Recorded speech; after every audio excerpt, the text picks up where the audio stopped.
स्वागत है दोस्तों आप सभी का एआर केमिस्ट्री धाम में। दोस्तों आज मैं डिस्कस करूंगा एस ब्लॉक के कुछ इंपॉर्टेंट करैक्टर से रिलेटेड ऑर्डर्स, जिसमें परमाणु त्रिज्या का ऑर्डर, आयनन विभव यानी आयनेशन एंथैल्पी का ऑर्डर, गलनांक और क्वथनांक, मेल्टिंग पॉइंट और बॉइलिंग पॉइंट का क्या ऑर्डर होगा, इनके डेंसिटी का क्या ऑर्डर होगा, ये सारे के सारे पॉइंट मैं आज यहाँ डिस्कस करूंगा। काफी इंपॉर्टेंट है। देखिए दोस्तों, इनका क्रम आपको पूछा जा सकता है, इनका ऑर्डर आपको पूछा जा सकता है ऑब्जेक्टिव क्वेश्चन के अंदर। तो मैं ये जितने भी पॉइंट ले रहा हूँ, आयनन पोटेंशियल, एटॉमिक रेडियस, मेल्टिंग और boiling point, density, reducing power, ये तो काफी इंपॉर्टेंट है। ये काफी इंपॉर्टेंट रहेगा आज की क्लास का, ये पॉइंट काफी इंपॉर्टेंट रहेगा। और फिर इसके बाद में रिएक्शन, जिसमें अपन बात करेंगे हाइड्रोजन के वाटर के साथ में रिएक्टिविटी, इसके साथ में हाइड्रोजन के साथ में रिएक्टिविटी और अमोनिया के साथ में, ये तीन रिएक्शंस यहाँ अपने लिए इंपॉर्टेंट होगी। तो वन बाय वन मैं डिस्कस करता चलता हूँ, आप लास्ट तक जरूर क्लास को देखिएगा। चलिए सबसे पहले बात करते हैं दोस्तों, सबसे पहले मैं बात करूं परमाणु त्रिज्या की। सबसे पहले मैं बात करता हूं दोस्तों परमाणुवीय त्रिज्या की, यानी एटॉमिक रेडियस की। एटॉमिक रेडियस, एटॉमिक रेडियस की। देखिए दोस्तों, ये कहा जाता है कि जो एटॉमिक साइज है वो कोषों की संख्या पर निर्भर करती है। अगर मैं वर्ग की बात करता हूं तो वर्ग में तो अपन देखते हैं number of cell, number of cell यानी कोष की संख्या की मैं बात करता हूं दोस्तों, कोषों की मैं बात करता हूं। और अगर मैं आवर्त की बात करूं, इन पीरियड की मैं बात करूं, ये तो हो गया क्लास ग्रुप में और ये हो गया पीरियड के अंदर। तो मैं यहां डिस्कस करूंगा दोस्तों इफेक्टिव न्यूक्लियर चार्ज, यानी प्रभावी नाभिकीय आवेश की मैं बात यहां करूंगा। इफेक्टिव न्यूक्लियर चार्ज की बात करूंगा और नंबर ऑफ सेल की बात करूंगा। ये दो चीजें ध्यान रखनी है। और इन दोनों के लिए मैं ये कहूं कि जो परमाणु त्रिज्या है, एटॉमिक जो रेडियस है दोस्तों, वो नंबर ऑफ सेल के तो समानुपाती होती है, नंबर ऑफ सेल के। लेकिन दोस्तों यही atomic radius effective nuclear charge क्या होती है, व्युत्क्रमानुपाती होती है। तो हम क्या कर रहे हैं, एस ब्लॉक की बात कर रहे हैं, तो वर्ग यानी ग्रुप की बात करेंगे तो lithium, sodium, potassium, rubidium, caesium. दोस्तों ये सेकंड आवर्त में, ये तीसरा, चौथा, पांचवा, छठा। तो अगर मैं वर्ग में ऊपर से नीचे जाने की बात करता हूं तो नंबर ऑफ सेल बढ़ते हैं दोस्तों, यानी कोषों की संख्या बढ़ती है, कोष बढ़ते हैं। तो दोस्तों इनकी जो एटॉमिक साइज है वो क्या होती जाएगी, इंक्रीज होते जाएगी। तो जो ऑर्डर अपने पास बनेगा वो कुछ इस तरह से बन जाएगा दोस्तों एटॉमिक साइज का। Lithium is less than sodium, sodium is less than potassium, is less than rubidium और इज लेस देन सीजियम। ये अपने पास एटॉमिक रेडियस का ऑर्डर अपने पास बन जाएगा दोस्तों। क्या ये बात समझ में आई क्या दोस्तों? दोस्तों चैनल को सब्सक्राइब जरूर कर लीजिएगा ताकि आपको इन क्लासेस का नोटिफिकेशन मिलता रहे दोस्तों। और आरपीएससी की और लेब असिस्टेंट की जो भी आप एग्जाम की तैयारी कर रहे हो, केमिस्ट्री से रिलेटेड, ये सारी यहाँ निःशुल्क करवाई जा रही है और 100% गारंटी के साथ करवाया जा रहा है। आपको इनसे बाहर कोई भी टॉपिक नहीं मिलेगा, क्योंकि जो 55 क्वेश्चन अपने आरपीएससी में आएंगे फर्स्ट ग्रेड के अंदर, वो तो सारे एनसीईआरटी बेस्ड ही आएंगे। तो ये पूरे के पूरे 55 क्वेश्चन आपको यहाँ से अटेम्प्ट कर जाने हैं। ठीक है दोस्तों, चलिए आगे जो सेकंड पॉइंट मैं डिस्कस कर रहा हूँ वो डिस्कस कर रहा हूँ दोस्तों आयनन एंथैल्पी का या आयनन विभव की मैं बात करूं, इसको अपन आयनेशन एंथैल्पी भी कह देंगे दोस्तों, या आयनेशन पोटेंशियल या आयनेशन एनर्जी, जो भी आप कहना चाहते हो। और ये जो डिपेंड करेगा दोस्तों आयनेशन एंथैल्पी, वो कोष के यानी नंबर ऑफ सेल की मैं बात करूं, कोषों की संख्या की मैं बात करूं, कोषों की संख्या के क्या होता है, ये व्युत्क्रमानुपाती होता है। यानी मैं ये कह सकता हूं कि जो आयनेशन एंथैल्पी है, आयनाइजेशन एंथैल्पी है, वो एटॉमिक साइज क्या हो गया, एटॉमिक साइज के व्युत्क्रमानुपाती हो गया। क्योंकि जैसे जैसे साइज बढ़ेगी बाह्यतम कोष से इलेक्ट्रॉन निकालना आसान हो जाएगा। क्यों? क्योंकि इनके बीच का आकर्षण क्या होता जाएगा दोस्तों, कम होता जाएगा। किसके बीच में? नाभिक और इलेक्ट्रॉन के बीच का। तो अगर मैं कोष की संख्या बढ़ाऊंगा तो कोष की संख्या बढ़ने से बाह्यतम कोष में उपस्थित इलेक्ट्रॉन व नाभिक के बीच की दूरी बढ़ती है। नाभिक के बीच की दूरी बढ़ेगी तो आकर्षण कम होगा, और आकर्षण कम होगा तो दोस्तों आसानी से इलेक्ट्रॉन बाहर निकल जाएगा, आसानी से इलेक्ट्रॉन रिमूव हो जाएगा। इसका मतलब दोस्तों यह क्या हुआ कि इनकी जो आयनेशन एंथैल्पी है वो क्या हो गई, साइज बढ़ने के साथ साथ डिक्रीज्ड होती गई।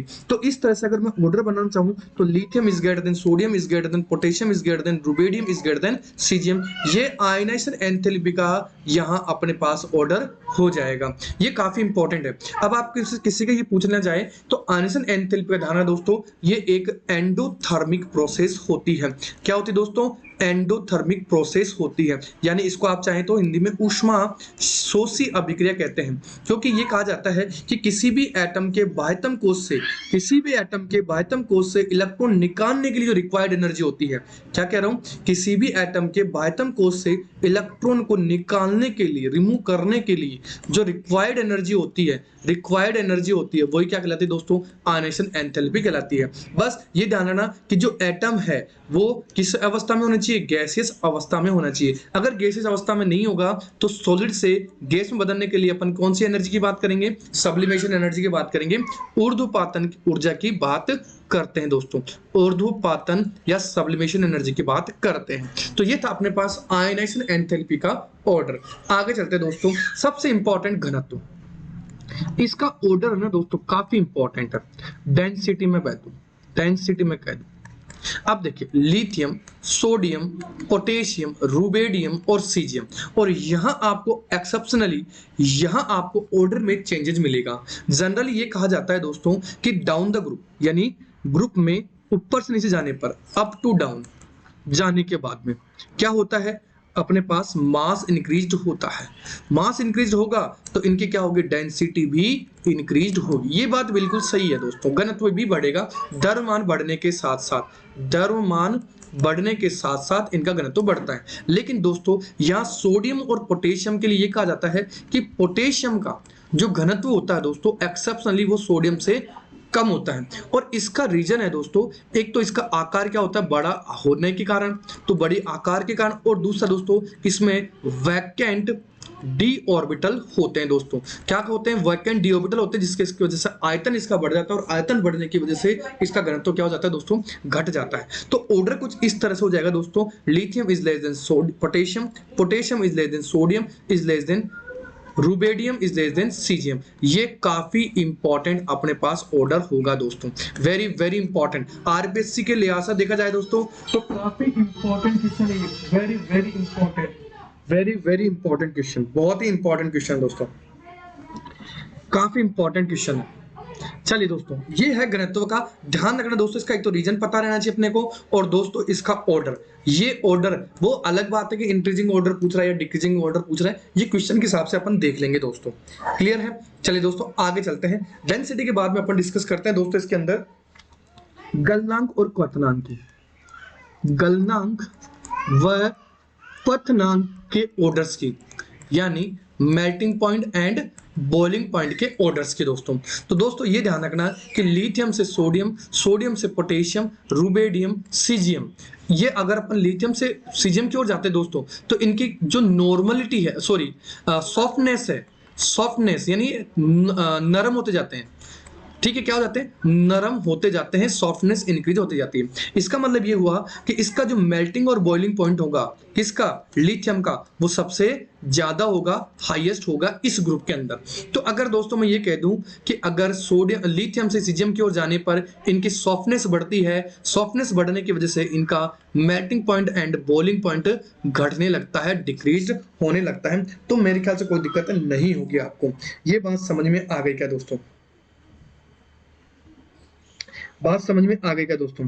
तो आकार बढ़ने के साथ साथ इनकी सॉफ्टनेस बढ़ती जाती है, और सॉफ्टनेस बढ़ने के साथ साथ इनका मेल्टिंग और बॉइलिंग पॉइंट क्या होने लग जाएगा, घटने लग जाएगा। तो सबसे ज्यादा मेल्टिंग और बॉइलिंग पॉइंट किसका हो जाएगा, अपने पास लिथियम का। और ये कहा जाता है दोस्तों कि सीजियम को तो अगर आप अपनी हथेली पर रखेंगे, हथेली पर रखते ही क्या हो जाता है, मेल्ट हो जाता है दोस्तों। सीजियम के साथ में एक और ध्यान रखना, गैलियम को, गैलियम और सीजियम को, ये 10th क्लास का एनसीईआरटी क्वेश्चन है दोस्तों, वेरी वेरी इंपॉर्टेंट, कि गैलियम और सीजियम को जैसे हथेली पर रखोगे तो ये लिक्विफाई हो जाएंगे, यानी मेल्ट होने लग जाते हैं, लिक्विड में चेंज हो जाते हैं दोस्तों।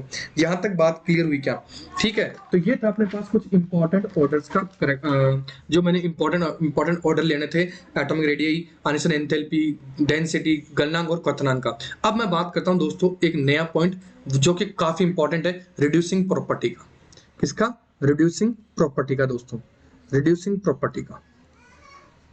रिड्यूसिंग पावर बोल दो या प्रॉपर्टी बोल दो, अपचायक गुण, अपचायक गुण या पावर। अब देखिए दोस्तों, लिथियम, सोडियम, पोटेशियम, रुबेडियम और सीजियम के बात पे दोस्तों, तो देखिए इनकी जो रिएक्टिविटी है, एक तो ध्यान रखना दोस्तों रिएक्टिविटी, तो यहां ध्यान रखना रिएक्टिविटी डाउन द ग्रुप बढ़ती है। रिएक्टिविटी डाउन द ग्रुप क्या होती जाती है? इंक्रीज्ड होती जाती है। एक तो ये चीज ध्यान रखनी है। और रिएक्टिविटी की वजह से ये कहा जाता है दोस्तों कि जो सीजियम और पोटेशियम है, कई बुक्स में रुबेडियम भी लिख रखा है, इनको फोटो इलेक्ट्रिक सेल में काम में लिया जाता है। इसमें फोटो इलेक्ट्रिक सेल में एज ए इलेक्ट्रोड काम में लिया जाता है दोस्तों। ये मैं पहले भी डिस्कस कर चुका हूं। अब बात आती है दोस्तों इनके रिड्यूसिंग पावर की। रिड्यूसिंग पावर किस पे डिपेंड करता है? इलेक्ट्रॉन के रिलीज करने पर। Tendency to release electron, electron को आसानी से त्यागने पर निर्भर करती है। यानी tendency to remove electron easily, ये मैं कह दूं कि जो आसानी से इलेक्ट्रॉन निकालेगा उसकी रिड्यूसिंग पावर सबसे ज्यादा होगी। तो दोस्तों यहां ध्यान रखना है कि लिथियम की वैसे तो ध्यान रखना, मैं अलग लिख लेता हूं, सोडियम, पोटेशियम, रुबेडियम, सीजियम, इनकी रिएक्टिविटी कुछ इस तरह से बढ़ती है। यानी सबसे ज्यादा आसानी से, या मैं कह दूं आसानी से इलेक्ट्रॉन रिलीज करने की टेंडेंसी सीजियम के अंदर होती है। ध्यान रखना, इसका मतलब इसकी रिड्यूसिंग पावर भी सबसे ज्यादा होगी, लेकिन लिथियम को मैं अपवाद स्वरूप यहां अलग ले लेता हूं दोस्तों, कि लिथियम की जो रिएक्टिविटी होगी दोस्तों, लिथियम की रिएक्टिविटी अपचायक गुण जो होगा, सॉरी रिड्यूसिंग जो पावर होगी वो इनसे भी ज्यादा होगी। इसका कारण क्या है? इसके दो कारण हैं। एक तो इसका स्मॉल साइज होना, स्मॉल साइज का मतलब आकार का छोटा होना, और दूसरा दोस्तों सबसे इंपॉर्टेंट हाइड्रेशन एंथैल्पी का, जो मैंने कल डिस्कस किया था, हाइड्रेशन एंथैल्पी का ऑर्डर। ये कहता है दोस्तों कि जो लिथियम प्लस है इसकी आकृति यानी साइज जो सबसे छोटी होती है, lithium, sodium, potassium, rubidium, caesium, ये मेरे पास ऑर्डर है, तो इसकी आकृति सबसे छोटी होने की वजह से हाइड्रेशन एंथैल्पी क्या होती है? सबसे ज्यादा होती है। और हाइड्रेशन एंथैल्पी सबसे ज्यादा होने की वजह से दोस्तों इसके ई नोड की वैल्यू हाईली नेगेटिव होती है। क्या होती है? हाईली नेगेटिव, यानी अधिकतम ऋणात्मक होती है। और लगभग मैं बता दूं दोस्तों इसकी वैल्यू तो लगभग 3.04 ये होती है दोस्तों। यानी मैं कह दूं कि सबसे ज्यादा अगर मैं रिड्यूसिंग पावर की मैं बात करूंगा तो ध्यान रखना दोस्तों, लिथियम प्लस और लिथियम के अंदर सबसे ज्यादा होगी, तो वो होगी किसके अंदर? लिथियम के अंदर। क्यों? क्योंकि इसका ई नोड हाईली नेगेटिव होता है, यानी रिडक्शन पोटेंशियल सबसे ज्यादा नेगेटिव इसका होता है। इसका मतलब ये हुआ कि सबसे पावरफुल रिड्यूसिंग टेंडेंसी जो होगी वो किसकी होगी? इस लिथियम प्लस से लिथियम की होगी दोस्तों। Very very important. तो अगर आपको ये ऑर्डर पूछा जाए तो ये ऑर्डर आप जरूर लिख सकते हैं दोस्तों। याद रखना दोस्तों कि इनकी जो रिएक्टिविटी, एक तो रिड्यूसिंग पावर का ध्यान रखना है और एक रिएक्टिविटी का ध्यान रखना है दोस्तों। काफी इंपॉर्टेंट क्वेश्चन है ये।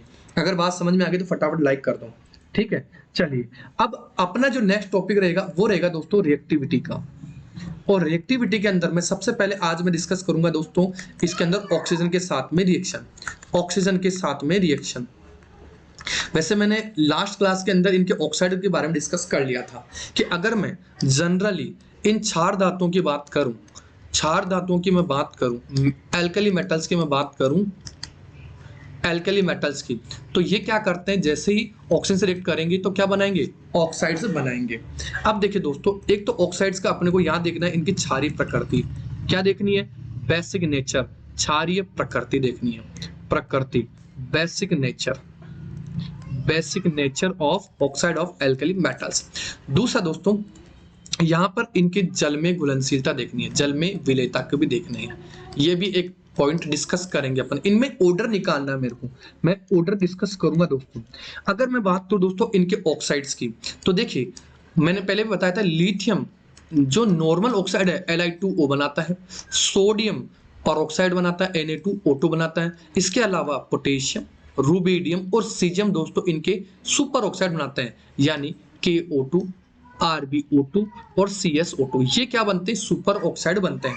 और इनका मैंने कल बता भी दिया दोस्तों, मैंने बताया था कि जो सुपर ऑक्साइड है, ये वाला सुपर ऑक्साइड जिसके अंदर अगर मैं कहूं कि एक इलेक्ट्रॉन अयुग्मित है, एक इलेक्ट्रॉन अनपेयर्ड इलेक्ट्रॉन है, और इस अनपेयर्ड इलेक्ट्रॉन की वजह से इसकी अनुचुंबकीय प्रकृति होती है। क्या होती है, अनुचुंबकीय प्रकृति दर्शाता है, ये चीज ध्यान रखनी है।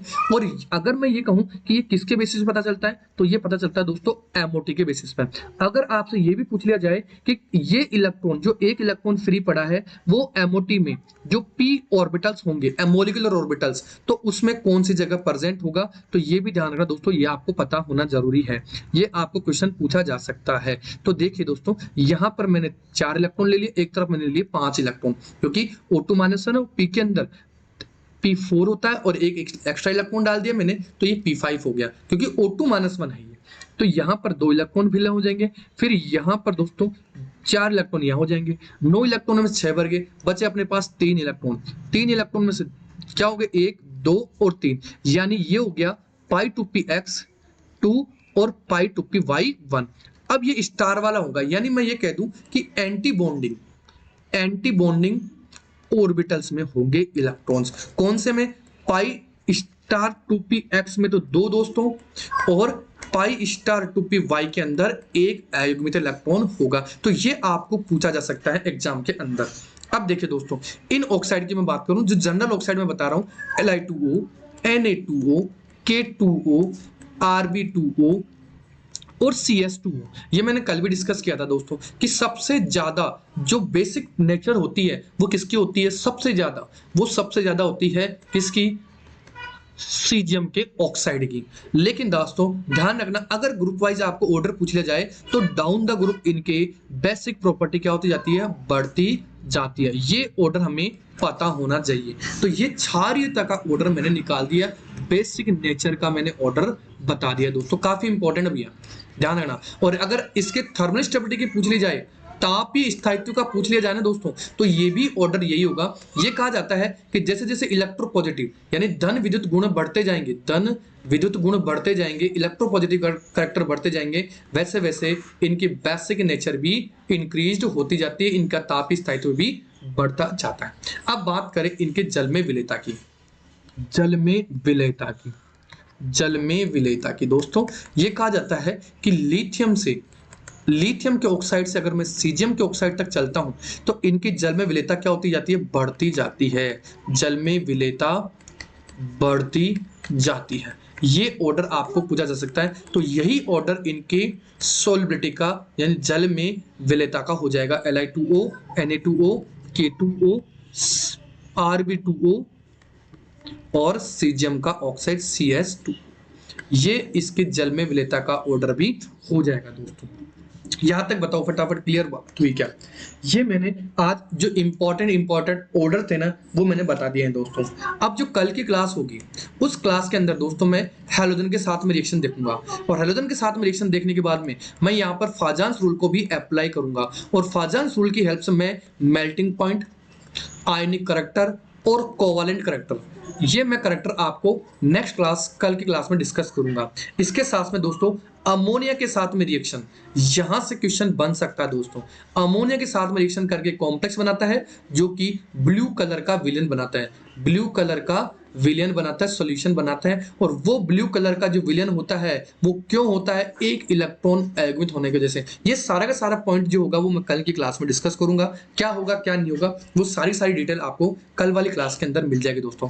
तो दोस्तों चैनल को फटाफट सब्सक्राइब करके बेल आइकन को प्रेस कर लीजिएगा, ताकि जो भी वीडियोस मैं डालता रहूं उनकी नोटिफिकेशन आपको मिलती रहे। आई होप आपको ये क्लास समझ में आई होगी दोस्तों। ठीक है दोस्तों, चलिए मिलते हैं, तब तक के लिए बाय, जय हिंद, जय भारत।